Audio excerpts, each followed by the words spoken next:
Hallelujah. യേശുവേ സ്തോത്രം, യേശുവേ നന്ദി. വെളിപാടിൻ്റെ പുസ്തകം 5-ാം അധ്യായം 5-ാം തിരുലിഖിതം.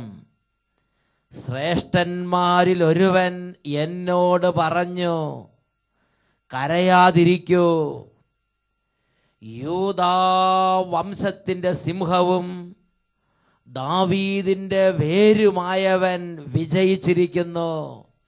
ഹല്ലേലൂയ. യൂദാ വംശത്തിലെ സിംഹവും ദാവീദിൻ്റെ വേരുമായവൻ വിജയിച്ചിരിക്കുന്നു.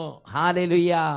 പ്രിയപ്പെട്ട ദൈവമക്കളെ, ഈ നിമിഷങ്ങളിൽ, ഈ പുണ്യദിനത്തിൽ സ്വർഗത്തിൻ്റെ വലിയ അഭിഷേകങ്ങൾ, സ്വർഗത്തിൻ്റെ വലിയ കൃപാവരങ്ങൾ, സ്വർഗത്തിൻ്റെ വലിയ ആത്മാഭിഷേകങ്ങൾ, സ്വർഗത്തിൻ്റെ വലിയ കൃപാവര അഭിഷേകങ്ങൾ ഇന്ന് നമ്മുടെ മേൽ സമൃദ്ധമായി ചൊരിയപ്പെടാൻ വേണ്ടി 2 കരങ്ങൾ സ്വർഗത്തിലേക്ക് ഉയർത്തി ഉത്തിതനായ യേശുവിൻ്റെ നാമത്തിൽ തന്നെ നമുക്ക് പ്രാർത്ഥിക്കാം. Hallelujah, hallelujah. ഓ ദൈവമേ, ഈ ഉത്ഥാനത്തിൻ്റെ തിരുനാൾ ദിവസത്തിൽ അങ്ങയുടെ തിരുസന്നിധിയിൽ വന്ന് വചനം കേട്ടുകൊണ്ടിരിക്കുന്ന ഈ പ്രിയപ്പെട്ട എല്ലാ മക്കളുടെ മേലും സ്വർഗത്തിൻ്റെ ഉന്നതമായ ജ്ഞാനത്തിൻ്റെ അഭിഷേകം നിറയ്ക്കണമേ, കൃപയുടെ അഭിഷേകം നിറയ്ക്കണമേ, നിലനിൽപ്പിൻ്റെ അഭിഷേകം നിറയ്ക്കണമേ, ഉണർവിൻ്റെ അഭിഷേകം നിറയ്ക്കണമേ. അന്ധകാരങ്ങളും തിന്മകളും പാപങ്ങളും ഭാരപ്പെടുത്തുന്ന എല്ലാ ചിന്തകളും യേശുനാമത്തിൽ വിട്ടുമാറിപ്പോകട്ടെ. Hallelujah, hallelujah. ആത്മീയ ജീവിതത്തിൽ ഈ ദൈവമക്കളെ പീഡിപ്പിച്ചുകൊണ്ടിരിക്കുന്ന എല്ലാ പീഡകശക്തികളെയും യേശുവിന്റെ നാമത്തിൽ ശാസിക്കുന്നു, ബന്ധിക്കുന്നു, വിട്ടുമാറിപ്പോകട്ടെ. Hallelujah, hallelujah. ഈ വചനം കേൾക്കുമ്പോൾ ഈ ദൈവമക്കൾക്ക് തടസ്സങ്ങൾ, എതിർചിന്തകൾ, ബുദ്ധിമുട്ടുകൾ ഇവയെല്ലാം സൃഷ്ടിക്കുന്ന എല്ലാ അരൂപികളെയും ശക്തികളെയും നസ്രയനായ യേശുവിന്റെ നാമം അയച്ച് ബന്ധിക്കുന്നു, വിട്ടുമാറിപ്പോകട്ടെ. Hallelujah, hallelujah. പരിശുദ്ധാത്മാവേ ഇപ്പോൾ നിറയണമേ, വചനത്തിന്റെ ആത്മാവേ ഇപ്പോൾ നിറയണമേ, വിശ്വാസത്തിന്റെ ആത്മാവേ ഇപ്പോൾ നിറയണമേ. എല്ലാവരും സ്തുതിക്കട്ടെ. Hallelujah, hallelujah. ഓ ദൈവമേ, യുവതി യുവാക്കന്മാരുടെ മേൽ പുതിയൊരു അഭിഷേകം വന്ന് നിറയട്ടെ. ഇപ്പോൾ ഈ പ്രാർത്ഥനയിൽ പങ്കുചേർന്നുകൊണ്ടിരിക്കുന്ന എല്ലാ വിദ്യാർത്ഥിനികളുടെ മേലും ദൈവകൃപയുടെ പുതിയ പ്രവാഹങ്ങൾ വ്യാപരിച്ചു കൊണ്ടിരിക്കട്ടെ. Hallelujah, hallelujah. ഓരോ കുടുംബങ്ങളും ദൈവകൃപ ഇപ്പോൾ വലയം ചെയ്യട്ടെ. Hallelujah, hallelujah. യേശുവേ ആരാധന, ആരാധന. യേശുവേ ആരാധന, ആരാധന. യേശുവേ സ്തോത്രം, യേശുവേ നന്ദി. യേശുവേ സ്തോത്രം, യേശുവേ ആരാധന.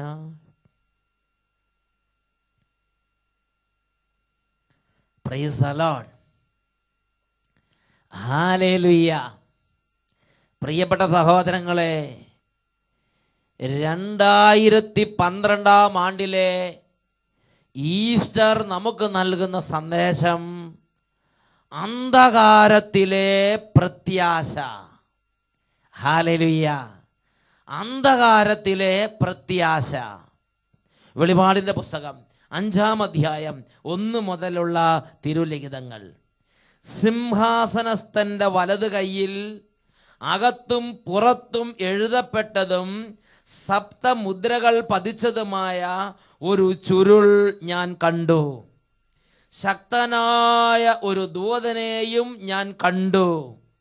അവൻ ഉച്ചസ്വരത്തിൽ വിളിച്ചു പറഞ്ഞു, ഈ ചുരുൾ നിവർത്താനും അതിൻ്റെ മുദ്രകൾ പൊട്ടിക്കാനും അർഹതയുള്ള ആരുണ്ട്? എന്നാൽ സ്വർഗത്തിലോ ഭൂമിയിലോ ഭൂമിക്കടിയിലോ ഉള്ള ആർക്കും ഈ ചുരുൾ നിവർക്കാനോ അതിലേക്ക് നോക്കാനോ കഴിഞ്ഞില്ല. ചുരുൾ നിവർക്കാനോ അതിലേക്ക് നോക്കാനോ യോഗ്യനായി ആരെയും കണ്ടെത്താത്തതിനാൽ ഞാൻ വളരെ വളരെ കരഞ്ഞു. അപ്പോൾ ശ്രേഷ്ഠന്മാരിൽ ഒരാൾ എന്നോട് പറഞ്ഞു, കരയാതിരിക്കൂ, ഇതാ യൂദാ വംശത്തിൽ നിന്നുള്ള സിംഹവും ദാവീദിന്റെ വേരുമായവൻ വിജയിച്ചിരിക്കുന്നു. അവന് ചുരുൾ നിവർക്കാനും 7 മുദ്രകൾ പൊട്ടിക്കാനും കഴിയും. അപ്പോൾ സിംഹാസനത്തിൻ്റെയും 4 ജീവികളുടെയും മധ്യേ ശ്രേഷ്ഠന്മാരുടെ നടുവിൽ കൊല്ലപ്പെട്ടതായി തോന്നുന്ന ഒരു കുഞ്ഞാട് നിൽക്കുന്നത് ഞാൻ കണ്ടു. കൊല്ലപ്പെട്ടതായി തോന്നുന്ന ഒരു കുഞ്ഞാട് നിൽക്കുന്നത് ഞാൻ കണ്ടു. ഹല്ലേലൂയ. കൊല്ലപ്പെട്ട കുഞ്ഞാട് നിൽക്കുക. പ്രിയപ്പെട്ട സഹോദരങ്ങളെ, അത് തന്നെ നിന്നതല്ല, അത് പിതാവായ ദൈവം നിർത്തിയ കുഞ്ഞാടാണ്. Praise the lord. ഹല്ലേലൂയ. പ്രിയപ്പെട്ട സഹോദരങ്ങളെ, അത് പിതാവായ ദൈവം മഹത്വപ്പെടുത്തിയ കുഞ്ഞാടാണ്. അത് പിതാവായ ദൈവം എല്ലാ അധികാരങ്ങളും എല്ലാ ശക്തിയും എല്ലാ ആധിപത്യങ്ങളും ഏൽപ്പിച്ചു കൊടുത്ത കുഞ്ഞാടാണ്. ഹല്ലേലൂയ. പ്രിയപ്പെട്ട സഹോദരങ്ങളെ, ഈ കുഞ്ഞാട് ഈ ഭൂമിയിലായിരുന്നപ്പോൾ ഈ ലോകം എങ്ങനെയാണ് ഈ കുഞ്ഞാടിനോട് പെരുമാറിയത്? നിങ്ങൾ വചനം മനസ്സിലാക്കണം. വിശുദ്ധ ലിഖിതങ്ങളിൽ ലോകം എങ്ങനെയാണ് ഈ കുഞ്ഞാടിനോട് പെരുമാറിയത് എന്ന് വിവിധ സ്ഥലങ്ങളിൽ കാണുന്നുണ്ട്. വിശുദ്ധ യോഹന്നാന്റെ സുവിശേഷത്തിൽ 10-ാം അധ്യായം 19-ഉം 20-ഉം തിരുലിഖിതങ്ങൾ, ഇതാ ഒരു പറ്റം ആളുകൾ യേശുവിന് ചുറ്റും നിൽക്കുകയാണ്. ഈ യേശു വളരെ ശക്തിയോടെ പ്രഘോഷിക്കുന്നു. ഈ യേശു സ്വർഗരാജ്യത്തിന്റെ ബലത്തോടെ പ്രഘോഷിക്കുന്നു. യേശു ദൈവരാജ്യത്തിന്റെ ഇടപെടലുകൾ ഭൂമിയിലേക്ക് കൊണ്ടുവന്നുകൊണ്ടേയിരിക്കുന്നു. അപ്പോൾ അവന് ചുറ്റും കൂടിയ ഫരീസയർ, അവന് ചുറ്റും കൂടിയ ജ്ഞാനികൾ, അവന് ചുറ്റും കൂടിയ ലോകത്തിന്റെ ശ്രേഷ്ഠന്മാർ അവരെന്താണ് പറഞ്ഞത്? യോഹന്നാന്റെ സുവിശേഷം 10-ാം അധ്യായം 19-20 വാക്യങ്ങൾ പറപ്പിക്കുകയാണ്. ഈ വാക്കുകൾ മൂലം യഹൂദരുടെ ഇടയിൽ വീണ്ടും ഭിന്നതയുണ്ടായി. അവന് പിശാചുണ്ട്, അവന് ഭ്രാന്താണ്, എന്തിന് അവൻ പറയുന്നത് കേൾക്കണം എന്നിങ്ങനെ അവരിൽ വളരെ പേർ അവനെ പറ്റി പറഞ്ഞു. നോക്കുക, പിതാവായ ദൈവം അയച്ച് ഈ ഭൂമിയിൽ പിതാവിൻ്റെ ഇഷ്ടം നിറവേറ്റി സ്വർഗരാജ്യത്തിന് ശക്തിയോടെ പ്രവർത്തിച്ച യേശുവിനെ കണ്ടപ്പോൾ ലോകത്തിലെ ശ്രേഷ്ഠന്മാർ എന്താണ് പറഞ്ഞത്? അവന് പിശാചുണ്ട്, അവന് ഭ്രാന്താണ്. യേശുവിനെ അവർ ഭ്രാന്തൻ എന്ന് വിളിച്ച്, ഭ്രാന്തൻ, യേശുവിന് ഭ്രാന്താണെന്ന് അവർ പറയുക. ഇതാ വിശുദ്ധ ലിഖിതത്തിൽ മറ്റൊരു ഭാഗത്ത് യേശുവിൻ്റെ സഹോദരന്മാർ വന്ന് യേശുവിനെ പിടിച്ചു കെട്ടിക്കൊണ്ട് പോകാൻ വേണ്ടി ഇതാ വന്നിരിക്കുകയാണ്. കാരണം അവന് ഭ്രാന്താണെന്ന് പറഞ്ഞു കിട്ടും. എന്ന് പറഞ്ഞാൽ അങ്ങനെ അവരുടെ വീട്ടിൽ പോലും എത്രയെങ്കിൽ സമൂഹത്തിൽ അത് പ്രചരിച്ചു. യേശുവിന് ഭ്രാന്തി പിടിച്ചു എന്ന് ഒരു പറ്റം ആളുകൾ വിശ്വസിക്കാൻ തക്കവണ്ണം അത് സമൂഹത്തിൽ ഒരു കിംവദന്തിയായി പ്രചരിപ്പിച്ചു. ഹല്ലേലൂയ. അതുകൊണ്ട് അത് കേട്ടിട്ടാണ് വീട്ടുകാർ വന്നത് യേശുവിനെ പിടിച്ചു കെട്ടിക്കൊണ്ട് പോകാൻ കയറും ചമ്മട്ടിയും അല്ലെങ്കിൽ ഒരുപാട് സംഗതികളായിട്ടൊക്കെ എത്തിയിരിക്കുകയാണ്. കാരണം യേശുവിന് ഭ്രാന്തി പിടിച്ചത് അവർ വീട്ടിൽ കേട്ട്, എന്നിട്ട് ആളുകളെ കൂട്ടി അവരെല്ലാവരും കൂടെ പുറപ്പെട്ടു വന്ന പിടിച്ചു കെട്ടിക്കൊണ്ട് പോകാൻ വേണ്ടി. നോക്കുക, ആ ദൈവത്തിൻ്റെ പ്രിയപുത്രനെ ഇതേ മാതിരിയാണ് സമൂഹം ചിത്രീകരിച്ചത്. ഭ്രാന്തൻ, ഭ്രാന്തി പിടിച്ച്. ഇതാ വേറൊരു കൂട്ടം ആളുകൾ, അവന് പിശാചുണ്ട്, അവനിതെല്ലാം ചെയ്യുന്നത് പിശാചിന്റെ ശക്തി കൊണ്ടാണ്, അവന് പിശാചുണ്ട്, അവനെന്തോ സേവയുണ്ട്, അവനെന്തോ നിഗൂഢ ശക്തിയുണ്ട്, ഇങ്ങനെ അവന് പിശാച് ബാധിതൻ എന്ന് വേറെ ചിലരെ വിളിച്ചിരിക്കുകയാണ്. ഇനിയും വിശുദ്ധ മത്തായിയുടെ സുവിശേഷത്തിൽ ഒരു കൂട്ടം ആളുകൾ പറഞ്ഞത് എങ്ങനെയാണ്? അവൻ ചുങ്കക്കാരുടെയും പാപികളുടെയും സ്നേഹിതൻ, അവൻ ഗുണമില്ല, അവൻ വഴിപഴച്ചവനാണ്, ശരിയല്ല, അവൻ മറ്റുള്ളവരെ വഴിപഴപ്പിക്കുന്നു, അവൻ ചുങ്കക്കാരുടെയും പാപികളുടെയും കൂടെ നിന്നാണ്, അവൻ ലോ ഗ്രേഡ്, ഗുണമില്ലാത്തവൻ, അങ്ങനെ എഴുതി തള്ളുകയാണ് ഒരു കൂട്ടം ആളുകൾ. പ്രിയപ്പെട്ട സഹോദരൻ, നമ്മൾ വായിക്കുന്നത് വിശുദ്ധ മത്തായിയുടെ സുവിശേഷത്തിൽ 11-ാം അധ്യായത്തിൽ 18-ഉം 19-ഉം തിരുലിഖിതങ്ങളിലാണ്. യോഹന്നാൻ ഭക്ഷിക്കാത്തവനും പാനം ചെയ്യാത്തവനുമായി വന്നു, അവനെ നിങ്ങൾ പിശാച് ബാധിതനെന്ന് പറഞ്ഞു. മനുഷ്യപുത്രൻ ഭക്ഷിക്കുന്നവനും പാനം ചെയ്യുന്നവനായി വന്നു. അപ്പോൾ അവർ പറയുന്നു, ഇതാ ഭോജനപ്രിയനും വീഞ്ഞുകുടിയനും ചുങ്കക്കാരുടെയും പാപികളുടെയും സ്നേഹിതനുമായ മനുഷ്യൻ. അപ്പോൾ യേശുവിനെ തൊട്ടതിനും പിടിച്ചതിനെല്ലാം ഇവർ കുറ്റപ്പെടുത്തുകയാണ്. ഇതാ വീണ്ടും വിശുദ്ധ യോഹന്നാന്റെ സുവിശേഷത്തിൽ 8-ാം അധ്യായം 48-ഉം 49-ഉം 50-ഉം തിരുലിഖിതങ്ങൾ, അവിടെ ഇതാ വേറൊരു കൂട്ടം ആളുകൾ അവർ യേശുവിനെ കുറിച്ച് എന്താ പറയുന്നത്? അവർ പറയുന്നത് ഇവൻ ജാരസന്തതി എന്ന് പറഞ്ഞാൽ ശരിക്കും പറഞ്ഞ പച്ചത്തേറി, ഇവൻ സമരിയാക്കാരൻ എന്ന് പറഞ്ഞാൽ ആ കാലഘട്ടത്തിൽ വളരെ മോശമായ ഒരു ബ്രാൻഡ് നെയിമാണ് സമരിയാക്കാരൻ എന്ന് പറഞ്ഞാൽ ചീത്ത മനുഷ്യൻ എന്ന് പറഞ്ഞാൽ ഒരു ജാരസന്തതി എന്ന് വിളിക്കുന്നതിന് തുല്യമാണ് സമരിയാക്കാരൻ എന്ന് വിളിക്കുന്നത്. നമുക്ക് അത്രയും അധപ്പതിച്ച വിധത്തിലാണ് യേശുവിനെ അവർ ചിത്രീകരിക്കുന്നത്. നമ്മൾ വായിക്കുന്നത് യോഹന്നാന്റെ സുവിശേഷം 8-ാം അധ്യായം 48-ഉം 49-ഉം തിരുലിഖിതങ്ങൾ. യഹൂദർ പറഞ്ഞു, നീ ഒരു സമരിയാക്കാരനാണെന്നും നിന്നിൽ പിശാചുണ്ടെന്നും ഞങ്ങൾ പറയുന്നത് വെറുതെയല്ല, ശരിയല്ലേ? യേശു പറഞ്ഞു, എനിക്ക് പിശാചില്ല, ഞാൻ എൻ്റെ പിതാവിനെ ബഹുമാനിക്കുന്നു, നിങ്ങളാകട്ടെ എന്നെ അപമാനിക്കുന്നു. അപ്പോൾ യേശുവിനെ അത് വേദനിപ്പിച്ചു. യേശു പറയുകയാണ്, നിങ്ങൾ എന്നെ അപമാനിക്കുന്നു, നിങ്ങൾ എന്നെ അപമാനിക്കുന്നു. ഈശോ ജീവിച്ചിരുന്ന കാലത്ത് ഈശോ ചെയ്ത രീതി എന്താണ്? ഇങ്ങനെ ഈശോയുടെ ചുറ്റിനും തൊട്ടതിനും പിടിച്ചതിനും എല്ലാം കുറ്റം കണ്ടുപിടിക്കാൻ ശ്രമിക്കുന്ന ഒരു കൂട്ടം ആളുകൾ. ഒരുപാട് പേര് ജാരസന്ധതി എന്ന് വിളിക്കുന്നു, ഒരുപാട് പേര് പിശാചുണ്ടെന്ന് കുറേ പേര് ഭ്രാന്ത് പിടിച്ചെന്ന് പറയുന്നു, കുറേ പേര് പറയുന്നു ചുങ്കക്കാരും പാപികളുടെ സ്നേഹിതൻ, ഇവൻ ശരിയല്ല, ഗുണമില്ലാത്തവനാണ്. കുറേ പേര് പറയുന്നു ഇവൻ ആളുകളെ വഴിപിഴപ്പിക്കുന്നവൻ. അത് നമ്മൾ ലൂക്കായുടെ സുവിശേഷം 24-ാമത്തെ അധ്യായത്തിൽ ഈശോ പീലാത്തോസിന് മുമ്പിൽ നിൽക്കുമ്പോൾ ഈശോയ്ക്കെതിരെ അവർ ആരോപിക്കുന്ന ആരോപണങ്ങളിൽ പ്രധാനപ്പെട്ട ആരോപണം, ഇവൻ അനേകരെ വഴിപിഴപ്പിക്കുന്നവൻ എന്ന് മുദ്ര കുത്തിയിരിക്കുകയാണ് ഈശോയെ. ഇവൻ അനേകരെ വഴിപിഴപ്പിച്ചു എന്നാണ് പറയണത്. അപ്പോൾ സമൂഹത്തിലെ ഒരു പ്രത്യേക തരത്തിൽ എന്നും കൊത്തും കോളും വെച്ച് സംസാരിക്കുക, എന്നും കുറ്റപ്പെടുത്തുക, എന്നും കുറ്റം കണ്ടുപിടിക്കാൻ വേണ്ടി ചുറ്റിനും നിൽക്കുക, ഇങ്ങനത്തെ ഒരു അവസ്ഥയിൽ അനേകർ ഈശോയെ വേദനിപ്പിക്കുകയാണ്. പ്രിയപ്പെട്ട സഹോദരങ്ങളെ, ഈശോ ഈ കാര്യത്തെക്കുറിച്ച് പറയണത് എന്താണ്? ഈശോ പലപ്പോഴും ഏകാന്തതയിലും പലപ്പോഴും ഒറ്റപ്പെട്ട അവസ്ഥയിലായപ്പോൾ ഈശോ ഈ കാര്യത്തെക്കുറിച്ച് വിശുദ്ധ യോഹന്നാന്റെ സുവിശേഷത്തിൽ 8-ാം അധ്യായത്തിൽ 29-30 തിരുലിഖിതങ്ങൾ യേശു പഠിപ്പിക്കുകയാണ്, എന്നെ അയച്ചവൻ എപ്പോഴും എന്നോട് കൂടെയുണ്ട്, അവിടുന്ന് എന്നെ തനിയെ വിട്ടിരിക്കുകയല്ല, കാരണം ഞാൻ എപ്പോഴും അവിടുത്തേക്ക് ഇഷ്ടമുള്ളത് പ്രവർത്തിക്കുന്നു. യേശു തൻ്റെ ജീവിതത്തിൻ്റെ കംപ്ലീറ്റ് കാര്യങ്ങൾ 2 സെൻറ്റൻസിൽ അങ്ങോട്ട് സമ്മറൈസ് ചെയ്തിരിക്കുകയാണ്. എൻ്റെ ജീവിതം മുഴുവനും എന്നെ അയച്ച എൻ്റെ പിതാവിൻ്റെ ഇഷ്ടം പ്രവർത്തിക്കുന്നതിൽ ഞാൻ കേന്ദ്രീകരിച്ചിരിക്കുകയാണ്. മറ്റൊരു ഭാഗത്ത് വിശുദ്ധ യോഹന്നാന്റെ സുവിശേഷത്തിൽ 5-ാം അധ്യായം 17-ാം തിരുലിഖിതം വചനം പഠിപ്പിക്കുകയാണ്. വിശുദ്ധ യോഹന്നാൻ 5:17, എൻ്റെ പിതാവ് ഇപ്പോഴും പ്രവർത്തന നിരതനാണ്, ഞാനും പ്രവർത്തിക്കുന്നു.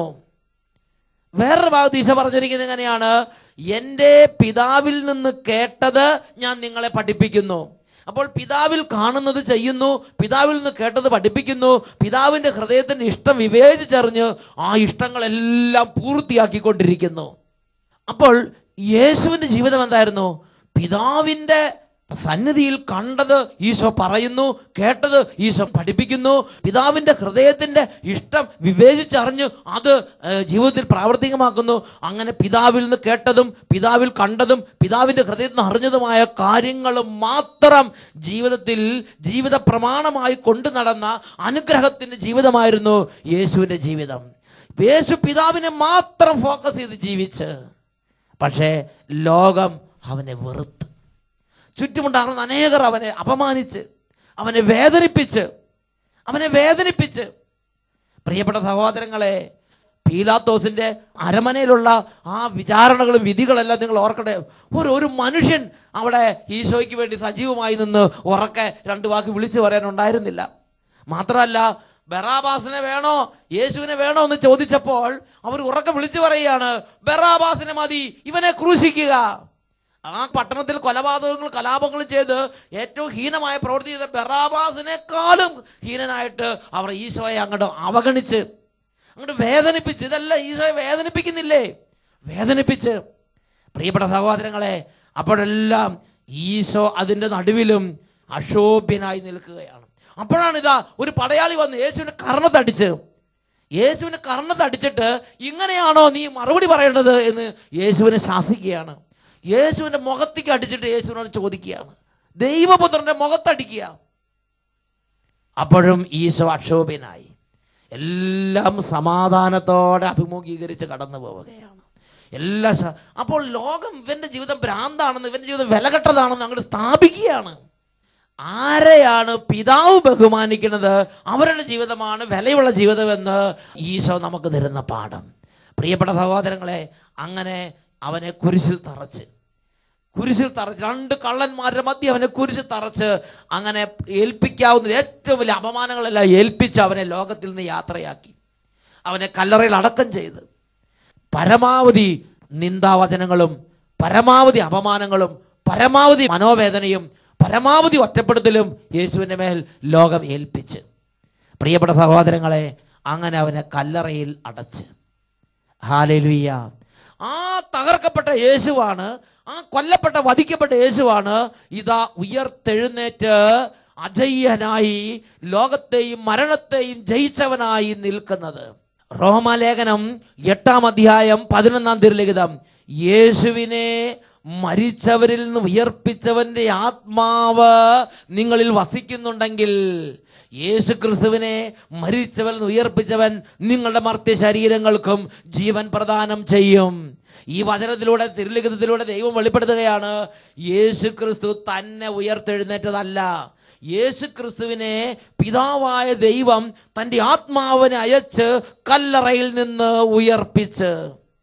പ്രിയപ്പെട്ട സഹോദരങ്ങളെ, ഞാൻ എൻ്റെ പ്രിയപുത്രന്റെ മേൽ അംഗീകാരമുദ്ര വെച്ചിരിക്കുന്നു എന്ന് സകല ലോകങ്ങളും അറിയേണ്ടതിന് ഇതാ യേശുവിൻ്റെ മേൽ പിതാവായ ദൈവം തൻ്റെ അംഗീകാരത്തിൻ്റെ ആത്മാവിനെ അയച്ച് അവനെ മരിച്ചവരുടെ ഇടയിൽ നിന്ന്, പാതാളത്തിൽ നിന്ന് അവനെ മഹത്വത്തോടെ ഉയർപ്പിച്ച് മരണത്തെയും ലോകത്തെയും ജയിച്ചവനായി പിതാവായ ദൈവം അവനെ ഉയർപ്പിച്ച് മഹത്വപ്പെടുത്തി നിർത്തി. ഹല്ലേലൂയ. സകലത്തിന്റെ മേൽ പിതാവായ ദൈവം ഈ കൊല്ലപ്പെട്ട കുഞ്ഞാടിന് അധികാരവും വാഴ്ചയും ശക്തിയും നൽകി. അവന് കിരീടങ്ങളും ആധിപത്യങ്ങളും അവൻ നൽകി. എല്ലാം അവന്റെ പാദാന്തികത്തിൽ കൊണ്ടുവന്ന് പിതാവായ ദൈവം അവനെ ഏൽപ്പിച്ച് അവൻ അങ്ങനെ മഹത്വത്തോടെ, മഹത്വത്തിന്റെ കർത്താവായി ഇതാ പിതാവായ ദൈവത്താൽ ഉയർപ്പിക്കപ്പെട്ട് അങ്ങനെ അവനെ മഹത്വത്തിന്റെ സിംഹാസനത്തിലേക്ക് പിതാവായ ദൈവം പിടിച്ചുയർത്തി നിർത്തി. ഹല്ലേലൂയ. പ്രിയപ്പെട്ട ദൈവപൈതലേ, യേശു ക്രിസ്തുവിൻ്റെ ഉത്ഥാനം അന്ധകാരത്തിൽ നമുക്കുള്ള പ്രത്യാശയാണ്. നമ്മുടെ ജീവിതവും ഏതാണ്ട് ഇതുപോലെയല്ലേ കടന്നു പോകുന്നത്? ഈ ഭൂമിയിൽ പ്രിയ വിശ്വാസി, നീ ചിന്തിച്ചു നോക്കുക. നീ ഒരു ആത്മീയ വഴിയിലൂടെ നടക്കുമ്പോൾ നിന്നെ അംഗീകരിക്കുന്ന എത്ര പേരുണ്ട് നിന്റെ ചുറ്റിലും? നിന്നെ മനസ്സിലാക്കുന്നവർ എത്ര പേരുണ്ട് നിന്റെ ചുറ്റിലും? യേശുവിൻ്റെ ജീവിതം എന്ന് പറഞ്ഞാൽ മനസ്സിലാക്കാതെ പോയ ജീവിതമാണ്. ലോകം മനസ്സിലാക്കാൻ പരാജയപ്പെട്ട ജീവിതമാണ് യേശുവിൻ്റെ ജീവിതം. ചുറ്റുമുള്ളവർ മനസ്സിലാക്കാൻ പരാജയപ്പെട്ട ജീവിതമാണ് യേശുവിൻ്റെ ജീവിതം. അങ്ങനെ നീ ചിന്തിച്ചു നോക്കും, നിന്നെ എത്ര പേരെന്ന് മനസ്സിലാക്കുന്നുണ്ട്? നിന്റെ ആത്മീയ ആഗ്രഹങ്ങൾ, നിന്റെ ആത്മാവിൻ്റെ തുടിപ്പുകൾ, നിന്റെ ഹൃദയത്തിൽ നീ നിന്റെ പിതാവായ ദൈവത്തെ പ്രീതിപ്പെടുത്താൻ വേണ്ടി എടുക്കുന്ന ഓരോരോ ചുവടുവെപ്പുകൾ, തീരുമാനങ്ങൾ, ജീവിതത്തിൻ്റെ ആഗ്രഹങ്ങൾ, ഇത് തിരിച്ചറിയുന്നവർ എത്ര പേരുണ്ട്? നീ എത്രയോ തവണ ഈ ഒരു കാര്യത്തെ പ്രതി, നിന്റെ ആത്മീയ ജീവിതത്തെ പ്രതി, നിന്റെ ആത്മീയതയെ പ്രതി നിന്ദിക്കപ്പെടുന്നു, ഞെരുക്കപ്പെടുന്നു, പരിത്യജിക്കപ്പെടുന്നു, ഒറ്റപ്പെടുത്തപ്പെടുന്നു, കുറ്റപ്പെടുത്തപ്പെടുന്നു. പ്രിയ പൈതലേ, ഇതിന്റെ നടുവിൽ നീ ദുർബലനാകരുത്. ഇതാ നമുക്ക് മുമ്പേ ലോകം പീഡിപ്പിച്ച്, ലോകം എഴുതി തള്ളിയ യേശുവിനെ പിതാവായ ദൈവം ഉയർത്തി നിർത്തിയിട്ട് എൻ്റെ അംഗീകാരം ഇങ്ങനെയുള്ള ആളുകളുടെ മേലായിരിക്കുമെന്ന് ലോകത്തോട് പിതാവായ ദൈവം വലിയൊരു പ്രഖ്യാപനം ഇവിടെ നടത്തുകയാണ്. യേശുവിനെ ഉയർപ്പിച്ചുകൊണ്ട് ലോകത്തിലുള്ള സകല വഷളന്മാർക്കും, സകല ലോകക്കാർക്കും പിതാവായ ദൈവം ഒരു മുന്നറിയിപ്പ് നൽകിയിരിക്കുകയാണ്. ഞാനതിൻ്റെ പുസ്തകത്തിൽ 5-ാം അധ്യായം 3 മുതലുള്ള വാക്യങ്ങൾ വചനം പഠിപ്പിക്കുകയാണ്. അവർ പശ്ചാത്താപ വിവശരായി ദീനരോധനത്തോടെ പരസ്പരം പറയും, ഭോഷന്മാരായ നമ്മൾ ഇവനെയാണ് പരിഹസിച്ച് നിന്നയ്ക്ക് പര്യായമാക്കിയത്. അവന്റെ ജീവിതം ഭ്രാന്താണെന്നും അവന്റെ അവസാനം മാനം കെട്ടതാണെന്നും നാം ചിന്തിച്ചു. അവൻ എങ്ങനെ ദൈവപുത്രരോടുകൂടെ എണ്ണപ്പെട്ട് വിശുദ്ധരുടെ ഇടയിൽ അവൻ എങ്ങനെ അവകാശം ലഭിച്ചു? അതിനാൽ സത്യത്തിൽ നിന്ന് വ്യതിചലിച്ചത് നമ്മളാണ്. നീതിയുടെ രശ്മി നമ്മുടെ മേൽ പ്രകാശിച്ചില്ല, നമ്മുടെ മേൽ സൂര്യൻ ഉദിച്ചില്ല. അധർമ്മത്തിൻ്റെയും വിനാശത്തിൻ്റെയും പാതയിൽ നാം യഥേഷ്ടം സഞ്ചരിച്ചു. വഴിത്താരയില്ലാത്ത മരുഭൂമികളിലൂടെ നാം സഞ്ചരിച്ചു. കർത്താവിൻ്റെ മാർഗത്തെ നാം അറിഞ്ഞുമില്ലല്ലോ. പ്രിയ ദൈവവൈതലേ, നീ അന്ന് ചങ്കത്ത് കൈവച്ച് പൊട്ടിക്കരഞ്ഞിട്ട് ഒരു കാര്യവുമില്ല. ഇന്ന് നീ ഇത് തിരിച്ചറിയണം. ഒരുപക്ഷെ നീ ഇന്ന് മദ്യപാനത്തിൽ പൂണ്ട്, നീ ഇന്ന് അധർമ്മത്തിൽ പൂണ്ട്, നീ ഇന്ന് തിന്മയിൽ പൂണ്ട്. ഇതാണ് ലോകം, ഇതാണ് ജീവിതം എന്ന് ചിന്തിച്ച് വശായി എല്ലാവരുടെ കയ്യടി ഏറ്റുവാങ്ങി മുന്നോട്ട് പോയിക്കൊണ്ടിരിക്കുകയായിരിക്കാം. ഇന്നല്ലെങ്കിൽ നാളെ നീ വേദനയോടെ, നിന്റെ ഹൃദയം വെങ്ങലോടെ ഇതെല്ലാം അംഗീകരിച്ച് ഏറ്റുപറയുന്ന ഒരു ദിവസം വരും. അഹങ്കാരം കൊണ്ട് നമുക്ക് എന്ത് നേട്ടമുണ്ടായി? ധനവും ഗർവും നമുക്ക് എന്ത് നൽകി? കടന്നു പോകുന്ന നിഴൽ പോലെയും കിംവദന്തി പോലെയും എല്ലാം അപ്രത്യക്ഷമായി. ഇളകി മറിയുന്ന തിരമാലകളിൽ ചരിക്കുന്ന കപ്പൽ ഒരു രേഖയും അവശേഷിപ്പിക്കാത്തതുപോലെ അവയെല്ലാം അപ്രത്യക്ഷമായല്ലോ. പറക്കുന്ന പക്ഷിയുടെ മാർഗം വായുവിൽ തെളിഞ്ഞു നിൽക്കുന്നില്ല. ചിറകടി ഏൽക്കുന്ന ലോലവായു പറക്കലിന്റെ വേഗത്താൽ മുറിയുന്നു, എന്നാൽ അടയാളം അവിടെ അവശേഷിപ്പിക്കുന്നില്ല. ചിറക് കൊണ്ട് വായുവിനെ തുളച്ചു കീറി പക്ഷി മുന്നോട്ട് പോകുന്നു, എന്നാൽ അതിന്റെ അടയാളം അവശേഷിക്കുന്നില്ല. ലക്ഷ്യത്തിലേക്ക് എയ്യുന്ന അസ്ത്രം വായുവിനെ ഭേദിച്ചാലും ഉടനെ അത് കൂടിച്ചേരുന്നു. അങ്ങനെ അസ്ത്രത്തിന്റെ മാർഗം ആരും തിരിച്ചറിയുന്നില്ല. അപ്രകാരം ജനിച്ച ഉടനെ ഇല്ലാതായതുപോലെ ആയല്ലോ നമ്മുടെ ജീവിതം. സുഹൃതത്തിന്റെ അടയാളമൊന്നും നമുക്ക് കാണിക്കാനില്ലല്ലോ. നമ്മുടെ ദുഷ്ടതയിൽ നാം നശിച്ചു പോയല്ലോ. ഇന്ന് 10-100 വർഷം, 10-50 വർഷം ഇവിടെ നീ പ്രതാപിയായിരിക്കാം, ഇവിടെ നീ മാന്യദേഹമായിരിക്കാം, ഇന്ന് എല്ലാവരും കയ്യടിയേറ്റ് വാങ്ങുന്നൊരു സ്ഥിതിയിലായിരിക്കാം. എന്നാൽ പ്രിയ പൈതലേ, നിന്റെ ഈ ജീവിതം പിതാവായ ദൈവം നിന്റെ മേൽ അംഗീകാര മുദ്ര വെക്കാൻ തക്കവണ്ണമുള്ള ദൈവ വിചാരത്തിന്റെ ഒരു ജീവിതമാണോ? നീ ഈ വിധത്തിൽ പോയാൽ പിതാവായ ദൈവത്തിന് അംഗീകാര മുദ്ര അന്ത്യനാളിൽ നിന്റെ മേൽ ഉണ്ടാകുമോ? ഇന്ന് ആര് അംഗീകരിക്കപ്പെടുന്നു എന്നുള്ളതല്ല, നാളെ ദൈവം ആര് അംഗീകരിക്കുന്നു എന്നുള്ളതാണ് അടിസ്ഥാന നിർണായക ഘടകം. പ്രിയ പൈതലേ, തിരിച്ചറിയണം. ഇന്ന് ഈ ഈസ്റ്റർ ദിനത്തിൽ പിതാവായ ദൈവം പുത്രനായ യേശുവിനെ ഉയർത്തി നിർത്തിയിട്ട് എനിക്ക് നിങ്ങൾക്കും ഒരു പാഠം തരുന്നുണ്ട്. ഈ ലോകത്തിൽ ഒരുപക്ഷെ അന്ധകാരം, ഈ ലോകത്ത് ഒരുപക്ഷെ തിരസ്കരണം, ഈ ലോകത്ത് ഒരുപക്ഷെ വിലയുള്ള മാനം കെട്ടതുപോലുള്ള ജീവിതം, ഒരുപക്ഷെ ഭ്രാന്ത്, ഒരുപക്ഷെ നിന്ദാവചനങ്ങൾ കേട്ട് ദുഷിവാക്കുകൾ കേട്ടുള്ള ജീവിതം. പക്ഷെ അതിപതറാതെ പിതാവിന്റെ വഴികളിൽ ആത്മീയതയിൽ നീ ഉറച്ചു നിന്നാൽ നാളെ നിനക്ക് ഉത്തിതനായ യേശുവിനോടുകൂടെ ജയാളിയായ ഒരു ജീവിതമുണ്ട്. എഴുന്നേറ്റ് നിൽക്കാം. എല്ലാവരും കരങ്ങൾ ഉയർത്തട്ടെ. ലോകത്തിന്റെ നൈനിമിഷ സുഖങ്ങൾ, പാപത്തിന്റെ ക്ഷണിക സുഖങ്ങൾ, അതല്ല, അതിനും അപ്പുറത്ത് പിതാവിന്റെ അംഗീകാര മുദ്രയുള്ള ജീവിതം. നാളെ പിതാവിനാൽ ഉയർത്തപ്പെടേണ്ട ഒരു ജീവിത രീതി ഇന്ന് എനിക്ക് കൈമുതലാകണം. അതിനുവേണ്ടി ദൈവമേ, യേശുവിന്റെ ഉത്ഥാനത്തിന് തിരുനാൾ ആഘോഷിക്കുന്ന ഈ ദിവസത്തിൽ, ഈ ഈസ്റ്റർ സുദിനത്തിൽ സ്വർഗത്തിൽ നിന്നും വിശുദ്ധിയുടെ ആത്മാവിനെ, ആത്മീയതയുടെ കൃപയുടെ ആത്മാവിനെ ഞങ്ങളുടെ മേൽ നിവേശിപ്പിക്കണമേ. 2 കരങ്ങൾ ഉയർത്തി സ്തുതിക്കട്ടെ. Hallelujah, hallelujah. ഓ ദൈവമേ, ഈ മണിക്കൂറുകൾ അഭിഷേകം കൊണ്ട് പൊതിയുന്ന മണിക്കൂറാക്കി മാറ്റണമേ. ഓരോ കുടുംബങ്ങളിൽ നിന്ന് കാലങ്ങളായുള്ള അന്ധകാരത്തിന്റെ ആധിപത്യങ്ങൾ തകരുന്ന മണിക്കൂറാക്കണമേ. ഓരോ ഹൃദയങ്ങളിൽ നിന്ന് കാലങ്ങളായുള്ള അന്ധകാരത്തിന്റെ ആധിപത്യങ്ങൾ ഛിന്ന ഭിന്നമാകുന്ന മണിക്കൂറാകട്ടെ. ഓ യേശുവിന്റെ ആത്മാവ് ഇപ്പോൾ നിറയട്ടെ. യേശുവിന്റെ കൃപയുടെ ബോധ്യങ്ങൾ നിറയട്ടെ. യേശുവിന്റെ കൃപയുടെ സ്പർശനങ്ങൾ ലഭിക്കട്ടെ. രോഗികൾ സൗഖ്യം പ്രാപിക്കട്ടെ. പൈശാചിക ബാധകൾ വിട്ടുപോകട്ടെ. ദുർമോഹങ്ങൾ, ദുർമതക്കാർ, ദുർവിചാരക്കാർ, ദുർബുദ്ധിക്കാർ ഇപ്പോൾ വിടുതൽ പ്രാപിക്കട്ടെ. Hallelujah, hallelujah. യേശുവേ, ആരാധന, ആരാധന. ഓ സാത്താൻ തന്റെ ഇഷ്ട നിർവഹണത്തിന് വേണ്ടി അടിമകളാക്കി ലോകപ്രകാരം നയിക്കുന്ന, ലോകപ്രകാരം വ്യാപരിക്കുന്ന ഓരോ മകനിൽ നിന്നും മകളിൽ നിന്നും ലോക അരുവികൾ യേശുനാമത്തിൽ വിട്ടുമാറി പോകട്ടെ. ഹല്ലേലൂയ. പരിശുദ്ധാത്മാവേ, ഉത്തിതനായ യേശുവിനെ മുന്നിൽ കണ്ടുകൊണ്ട് ജീവിക്കാൻ ആന്തരിക നേത്രങ്ങളെ ഇപ്പോൾ തന്നെ തുറക്കണമേ. ഇപ്പോൾ തന്നെ ഒരു അഭിഷേകം നിറയ്ക്കണമേ. ഇപ്പോൾ തന്നെ സ്പർശിക്കണമേ. ആരാധന, ആരാധന. യേശുവേ, യേശുവേ, യേശുവേ, നിറയണമേ. ശരീരങ്ങളിലേക്ക് നിറയണമേ, ഹൃദയങ്ങളിലേക്ക് നിറയണമേ, ബുദ്ധിയിലേക്ക് നിറയണമേ, കുടുംബങ്ങളിലേക്ക് നിറയണമേ, സ്ഥാപനങ്ങളിലേക്ക് നിറയണമേ. ഹല്ലേലൂയ. ആരാധന, ആരാധന. യേശുവേ, ആരാധന, ആരാധന.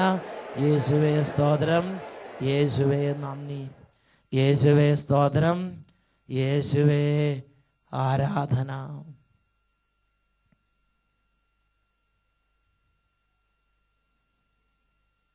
വെളിപാടിന്റെ പുസ്തകം 5-ാം അധ്യായം 5-ാം തിരുലിഖിതം. ശ്രേഷ്ഠന്മാരിൽ ഒരുവൻ എന്നോട് പറഞ്ഞു, കരയാതിരിക്കൂ, യൂദാ വംശത്തിന്റെ സിംഹവും ദാവീദിന്റെ വേരുമായവൻ വിജയിച്ചിരിക്കുന്നു. Praise the Lord.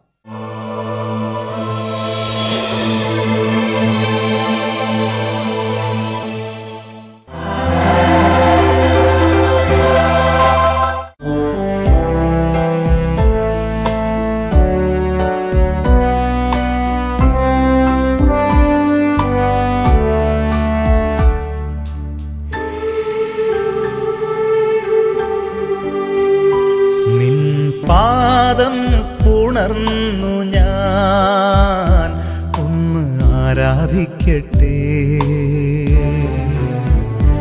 എൻ കരങ്ങൾ തിരുപ്പാതെ ഞാൻ ഒന്നു ചേർത്തു വയ്ക്കട്ടെ.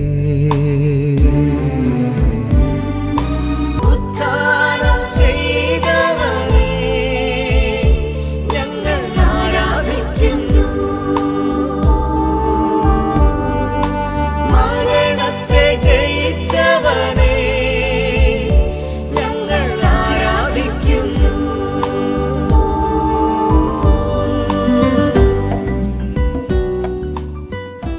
ഹല്ലേലൂയ.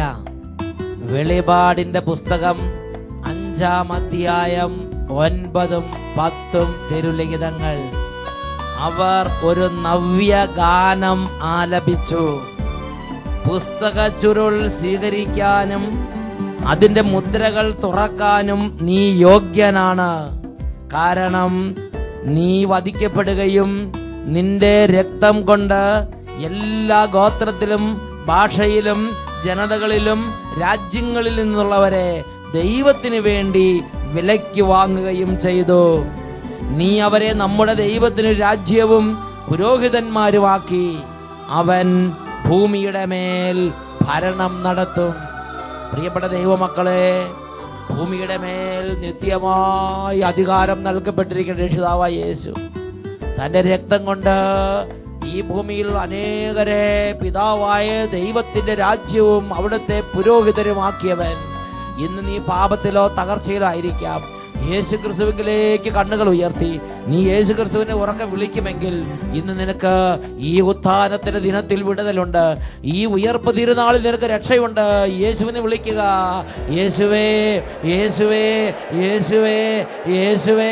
സകല തകർച്ചകളിലേക്ക് എഴുന്നള്ളി വരണമേ. എല്ലാ ദുശീലങ്ങളിലേക്ക് എഴുന്നള്ളി വരണമേ. പാപത്തിന്റെ ആധിപത്യങ്ങളെ തകർക്കാൻ തക്കവണ്ണം ഞങ്ങൾക്ക് വേണ്ടി രക്തം ചിന്തി ബലിയായി തീർന്ന യേശുവേ, കുരിശുമരണത്തിന് യോഗ്യതയാൽ മദ്യപാനവും ചീട്ടുകളിയും ദുർവൃത്തിയും ചീത്ത കൂട്ടുകെട്ടുകളും അന്ധകാരത്തിന്റെ ആധിപത്യങ്ങളും ഇപ്പോൾ ഛിന്ന ഭിന്നമായി പോകട്ടെ. Hallelujah, hallelujah. യേശുവേ, ആരാധന, ആരാധന, ആരാധന. യേശുവേ, യേശുവേ, യേശുവേ. ഉത്ഥാനം ചെയ്തവനേ